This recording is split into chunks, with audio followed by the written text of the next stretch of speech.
ब्रह्मा जी आए कर्दम ऋषि के पास और श्री ब्रह्मा जी ने कहा, त्वया मे पचितस्तात कल्पिता निर्व्यलीकतः यन्मे संजगृहे वाक्यम भवान मानदमानयन्।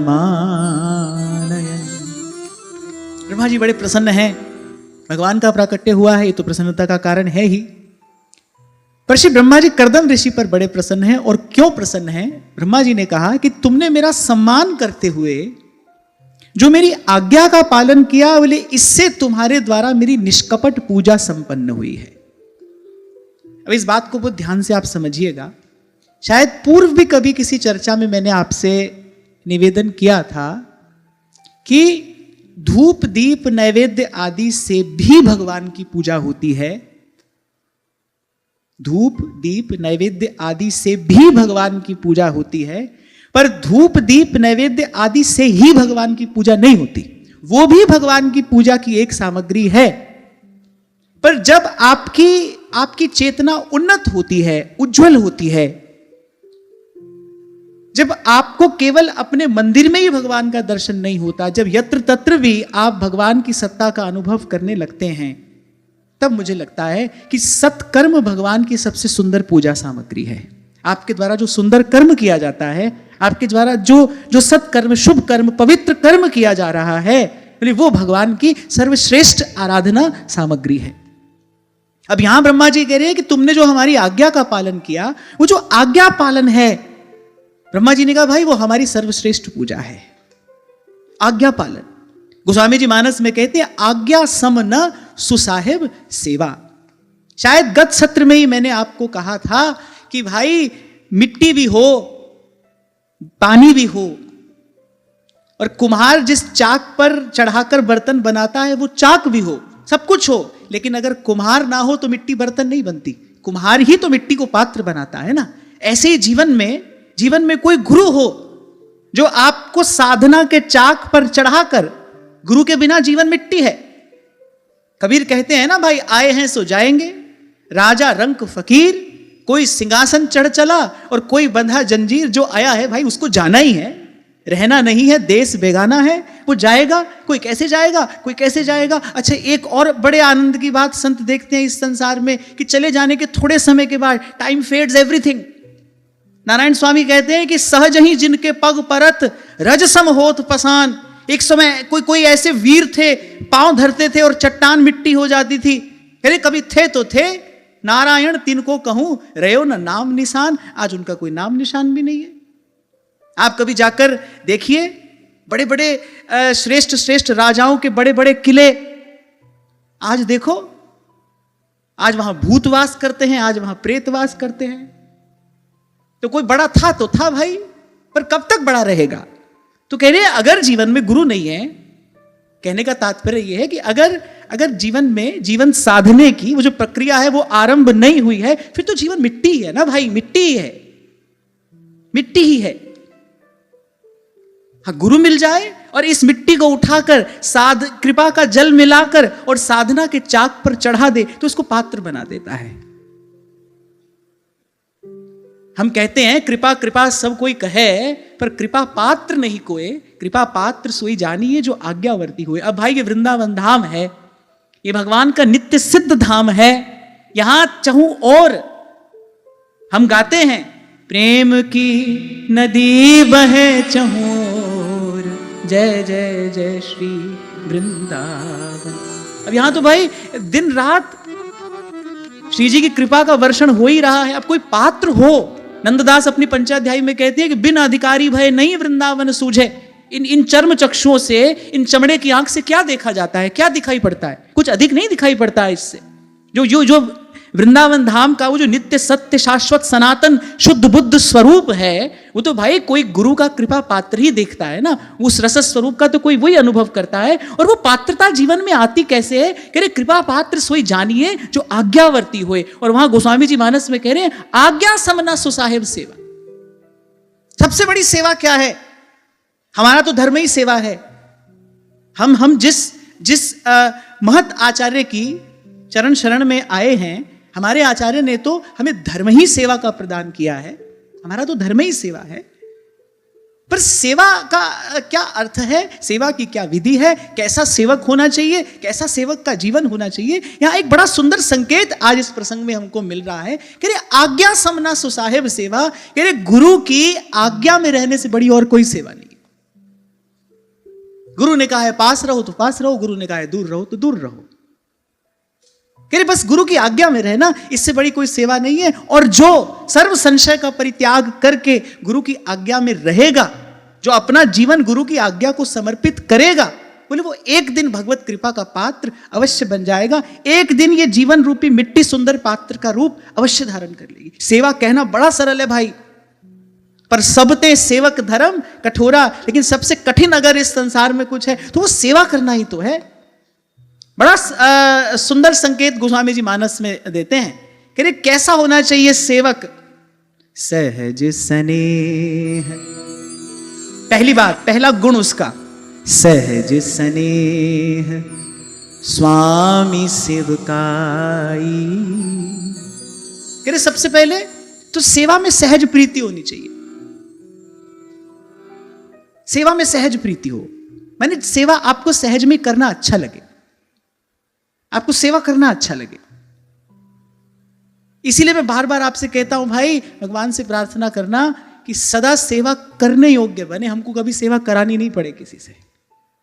तन से, मन से, साधन से प्रभु स्वस्थ रखें और हम सेवा करने योग्य बने, हमें सेवा करवानी ना पड़े।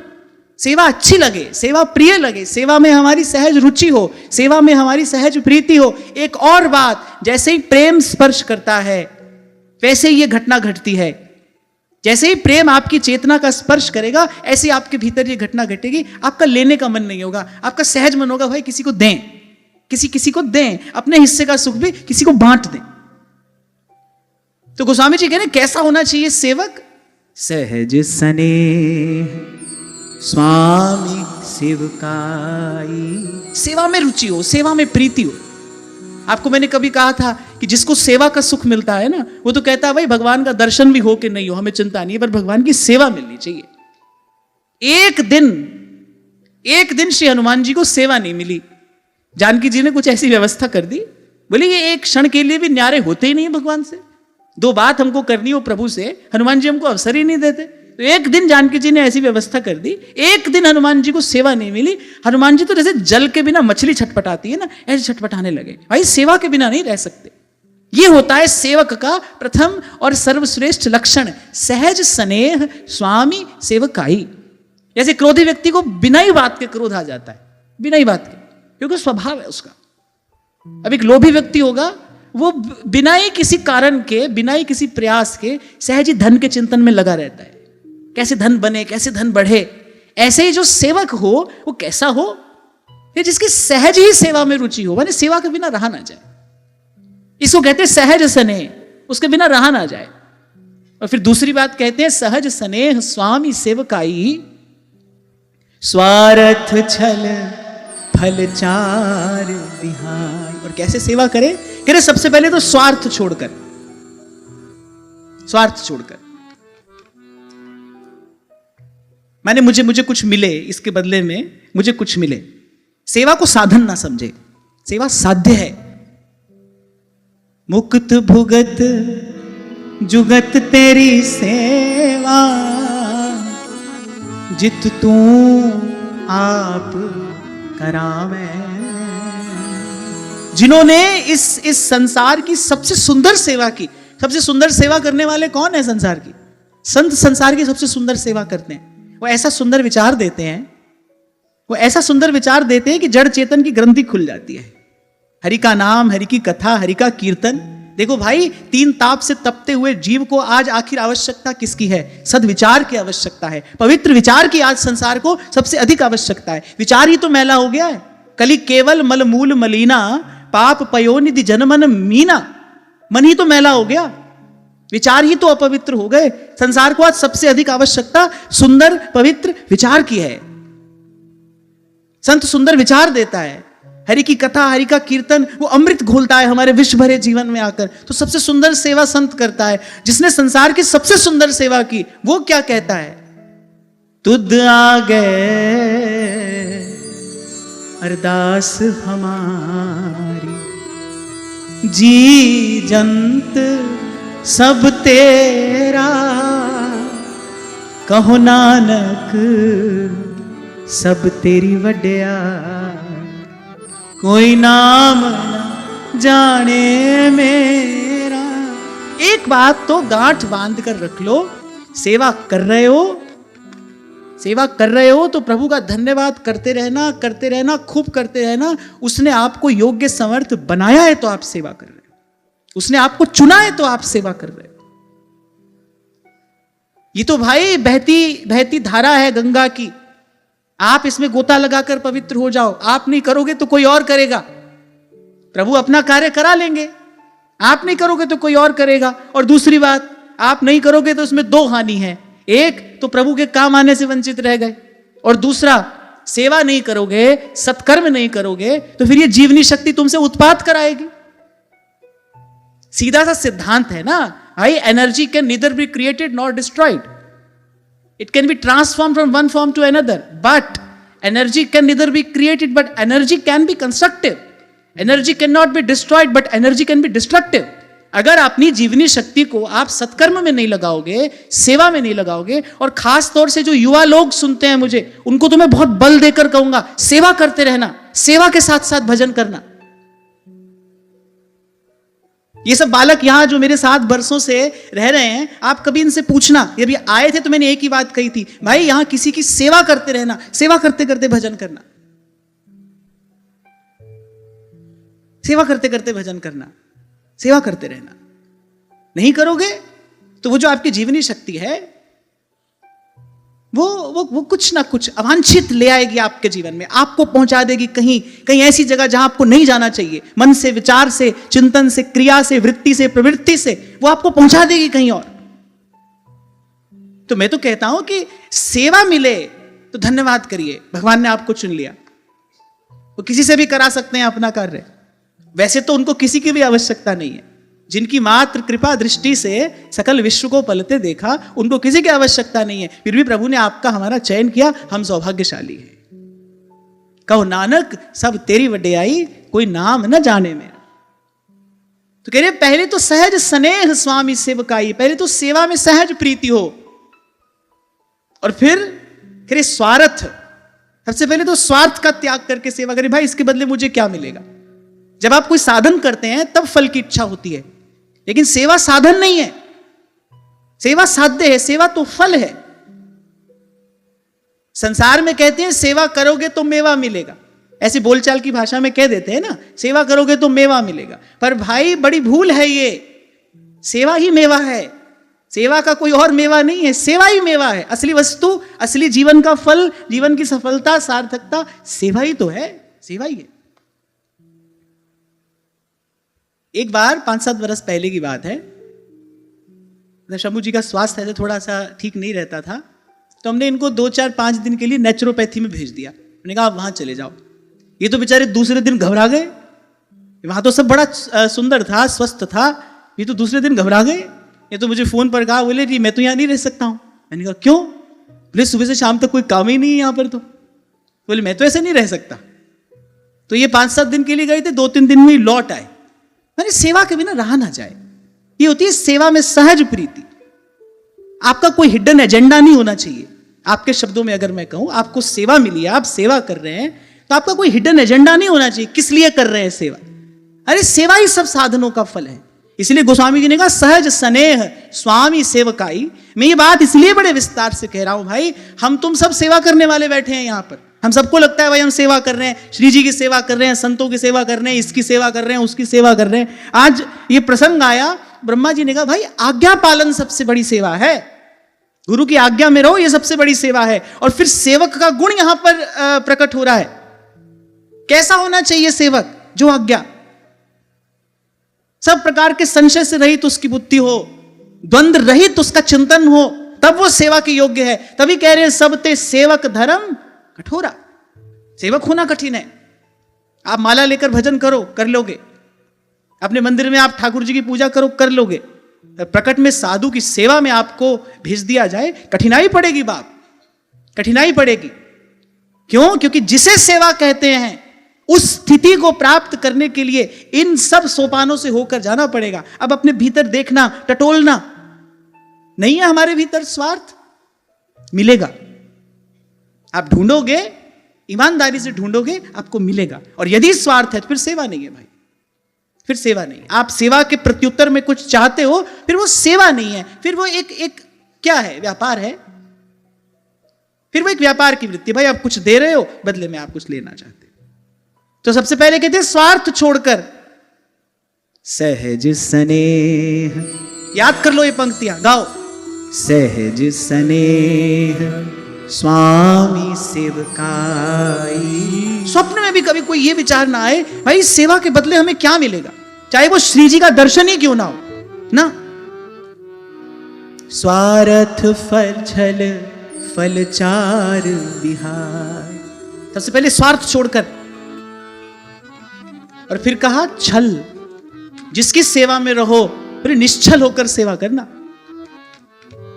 छल माने भीतर कुछ और, मुख में कुछ और, क्रिया में कुछ और अगर गुरु की सेवा में हो, संत की सेवा में हो, फिर तो सब प्रकार के छिपाव और दुराव से रहित होकर सेवा करनी चाहिए।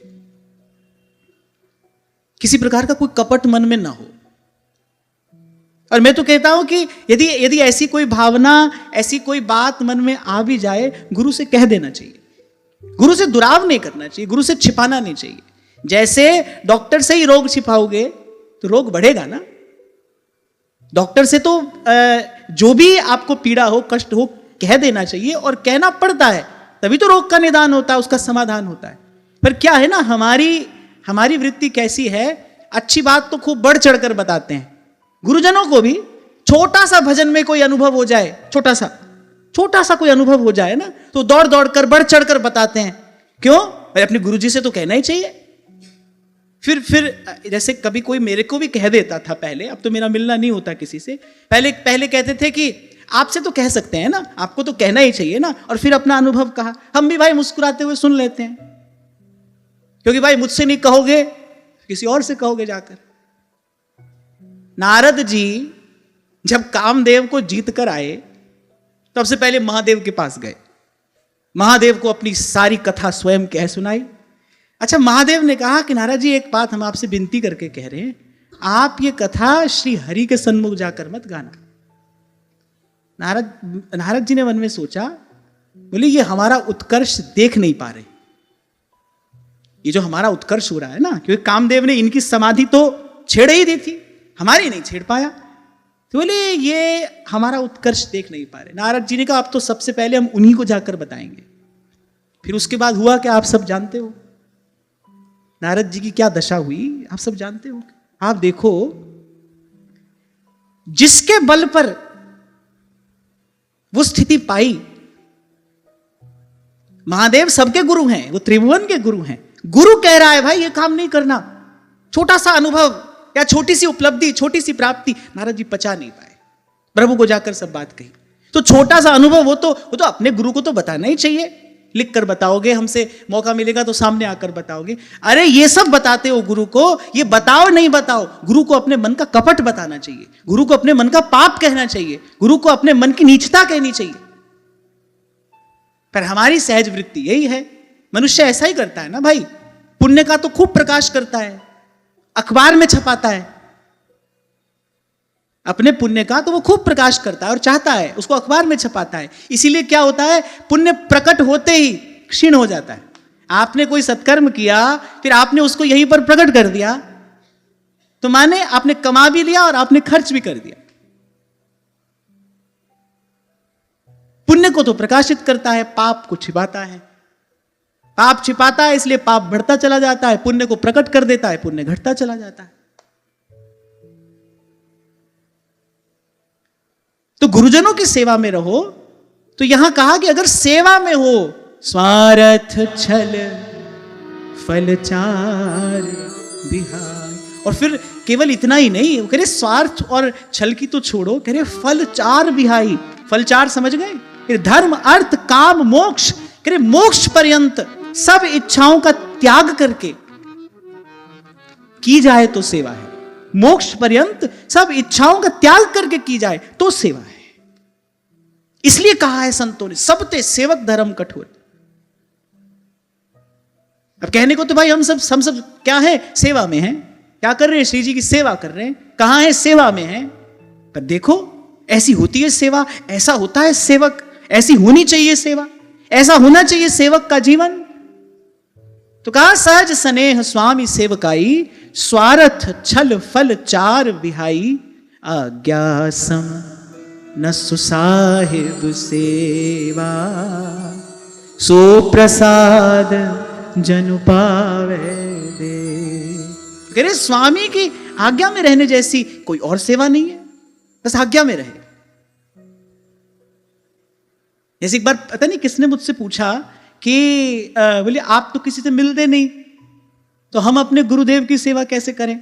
जहां से आज मैंने चर्चा आरंभ की ना, कि जैसे धूप दीप से ही भगवान की पूजा नहीं होती, भगवान की सबसे सुंदर पूजा सत्कर्म से होती है, शुभ कर्म से होती है, पवित्र कर्म से होती है। ऐसे ही गुरु की सेवा, महाराज ही वाणी में कह रहे हैं, संत की सेवा नाम ते आई है। गुरु ने जो नाम दिया है उसको जपिए, रटिए, ध्याइए, गाइए, अपना जीवन सुंदर बनाइए। गुरु की सबसे बड़ी सेवा है। और जहां तक मेरी बात है, मैं तो पहले दिन से आपसे यही कहता आ रहा हूं और अंत तक आपसे यही कहता रहूंगा, आपका जीवन सुंदर बने, आपका जीवन पवित्र हो, आपका हमारा जीवन श्री जी की सेवा भजन के योग्य बने। यही हमारी सबसे बड़ी सेवा है, यही हमारी सबसे सुंदर सेवा है।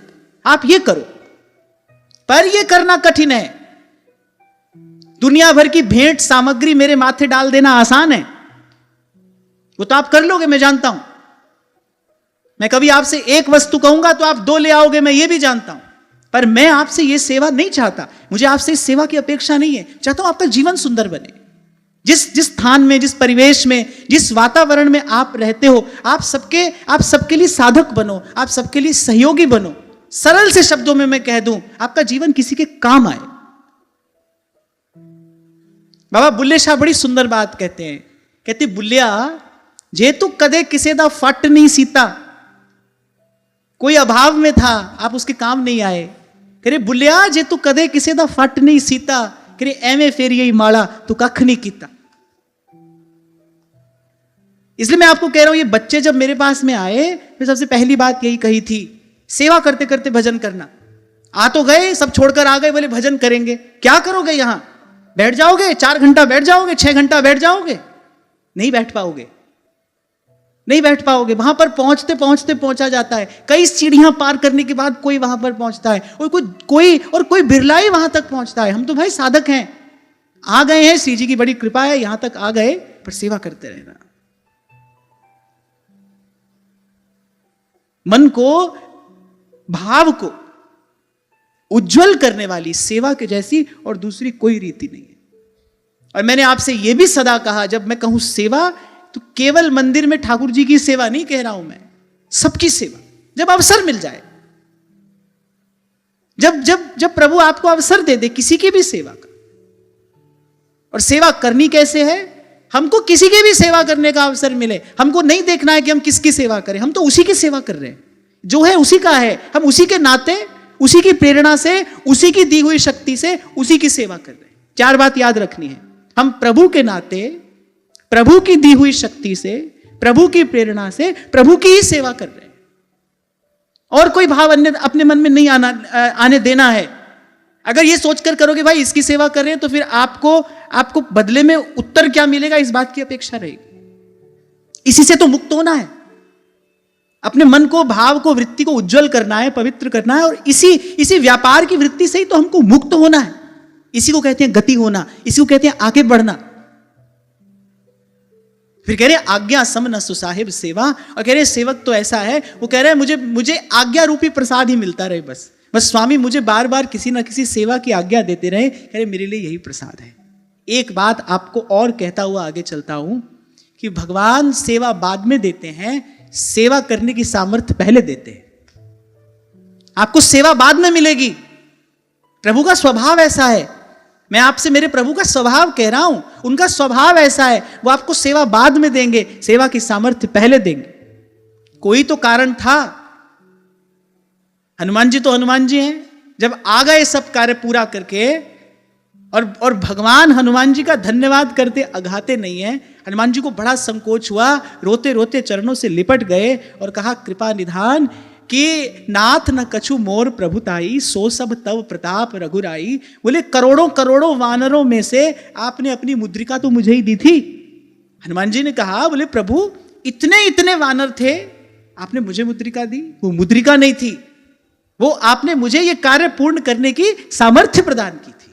भगवान ने पहले सामर्थ्य दी, तभी गोस्वामी जी कह रहे हैं प्रभु मुद्रिका मेली मुख माही, जलधि लांघि गए अचरज नाही। ये जो गोस्वामी जी ने कहा ना अचरज नाही, बोले कोई आश्चर्य मत करो। अरे वो तो भगवान की इच्छा थी, भगवान ने तभी हनुमान जी को मुद्रिका दी। हनुमान जी मुख में रखी, मुद्रिका पर लिखा क्या था? राम। राम नाम से अंकित मुद्रिका थी ना। तो यहां एक और गूढ़ार्थ है, कह रहे जैसे हनुमान जी प्रभु के नाम से अंकित मुद्रिका मुख में रखकर वो 100 योजन का समुद्र लांग गए, ऐसे ही जो अपनी जिह्वा पर प्रभु का नाम रखेगा वो ऐसे ही हनुमान जी की तरह बिना परिश्रम के भव सिंधु भी लांग जाएगा। जिस नाम से पत्थर तरे, जिस नाम से पत्थर तरे। हमारे हिस्से ये सेवा रूपी अमृत फल आया है। अब हमको अपने जीवन को सेवा धर्म के अनुरूप बनाना है। प्रसन्न हुए ब्रह्मा जी करदम ऋषि पर, बोले तुमने मेरी बड़ी श्रेष्ठ सेवा की है। कैसी की है? बोले मेरी आज्ञा पालन करके। देखो कई बार हमने चर्चा की कि जीवन जीने के 2 ही मार्ग हैं, 2 ही तरीके हैं, एक स्वार्थ है, एक परमार्थ है। मोटी बुद्धि से ये बात समझ लेनी चाहिए। एक स्वार्थ का रास्ता है, एक परमार्थ का रास्ता है। एक रास्ता है जिस पर दिन रात आपको व्यापार करना है, भाई ये दिया है, अब इसके बदले में ये मिलेगा, बटोर लो। उस मार्ग पर चलकर बटोर लो और फिर देखो मन की प्यास बुझी या नहीं बुझी। पर सावधान, ऐसा करने से पहले सावधान रहना कि ऐसा करते करते ये जीवन रूपी अवसर हाथ से जा रहा है, ये समय हाथ से जा रहा है जो लौट कर आने वाला नहीं है। इसलिए मैं आपको कहता हूं भाई बुद्धिमानी तो यही है, और शास्त्र की आज्ञा है कि धर्मस्य तत्वम निहितम गुहायाम महाजनो येन गतः स पंथाः। शास्त्र यही आज्ञा देता है, बोले अपनी बुद्धि ना लगाना। जिस रास्ते पर महापुरुष चलकर गए हैं, बोले वही रास्ता पकड़ना, वही रास्ता आपको उस परम उज्जवल गंतव्य तक लेकर जाएगा। जी मार्ग सब संत गया छे, भी मार्ग में जा से अपनी बुद्धि न लगाना। कहीं ये सोचो भाई कि महाराज ने कहा एक स्वार्थ का रास्ता है, एक परमार्थ का, चलो एक बार स्वार्थ वाला ही चल के देख लेते हैं। चल के देख तो लोगे, पर वो जो समय की क्षति होगी उसको कौन पूरा करेगा भाई? कितना क्षणभंगुर जीवन है। पानी केरा बुदबुदा और मानुष की जात, आज है कल नहीं है, आज है कल नहीं है।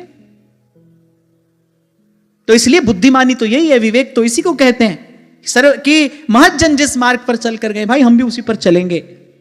श्री गुरु चरण सरोज रज और निज मन मुकुर सुधार। अरे एक और बात भी मैं आपको कहता हूं कि जब ये जीवन की डोर दे दी जाती है ना प्रभु के प्यारे किसी समर्थ संत के हाथ में, फिर जीवन में निश्चिंतता, निर्भरता, निर्भयता सहज आ जाती है। आपने अपने जीवन की डोर सच में दे दी प्रभु के प्यारे किसी संत, किसी भक्त के हाथ में, आपके जीवन में निश्चिंतता, निर्भयता और निर्भरता सहज आ जाएगी। ये पंक्तियां गाने में ही कितना सुख मिलता है। मुझ में तुझ में बस भेद यही, मैं नर हूं तुम नारायण हो, मैं हूं संसार के हाथों में, संसार तुम्हारे हाथों में, अब सौंप दिया इस जीवन का सब भार तुम्हारे हाथों में, अब सौंप दिया इस जीवन का। दृष्टि डालो संसार की ओर। कहने को मनुष्य ने कितनी तथाकथित उन्नति कर ली, प्रगति कर ली, कितना सुख सुविधा का साधन सामान हमने सब जुटा लिया, पर अगर ये उन्नति है, अगर इसी को आप डेवलपमेंट, ग्रोथ, व्हाटएवर यू से, जो भी आप इसको कहते हैं, अगर यही उन्नति है, यही विकास है, फिर आप देखो ये विश्व में फिर ये मानव मन इतना त्रस्त क्यों हो रहा है? चिंता, अवसाद, मानसिक रोग क्यों बढ़ते चले जा रहे हैं?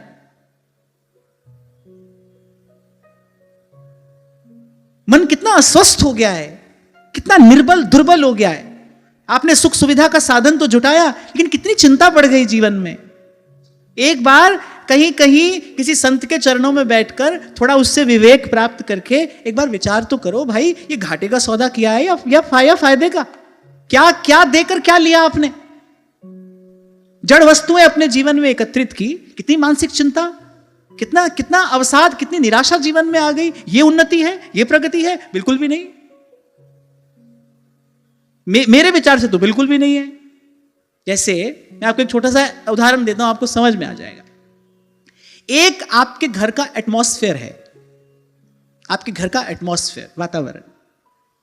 एक आपके घर का एटमॉस्फेयर है, एक आपके घर का इंटीरियर है।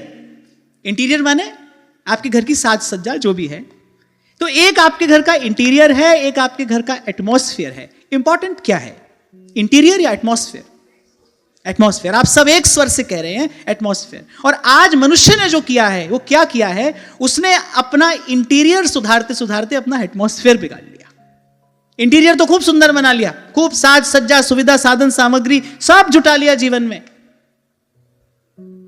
लेकिन भीतर से मन चिंताग्रस्त हो गया, मन अवसादग्रस्त हो गया, मन ही मैला हो गया, मन ही दुर्बल हो गया।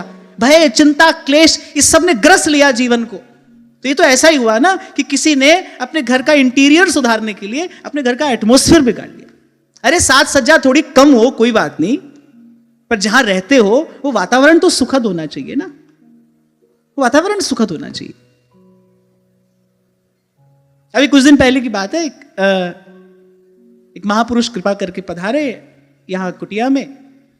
तो भीतर आते उन्होंने कहा कि बड़ा सुंदर है यहां, सब बड़ा सुंदर है। तो मैंने बड़ी विनम्रता पूर्वक कहा, मैंने कहा महाराज सुंदरता तो संसार में कहीं पर भी मिल जाएगी, और एक से एक सुंदर वस्तुएं संसार में हैं। तो मैंने कहा सुंदर तो जैसा है तैसा है, यहां पर प्रभु की कृपा है, ये जो भी कुछ है ना बड़ा सुखद है।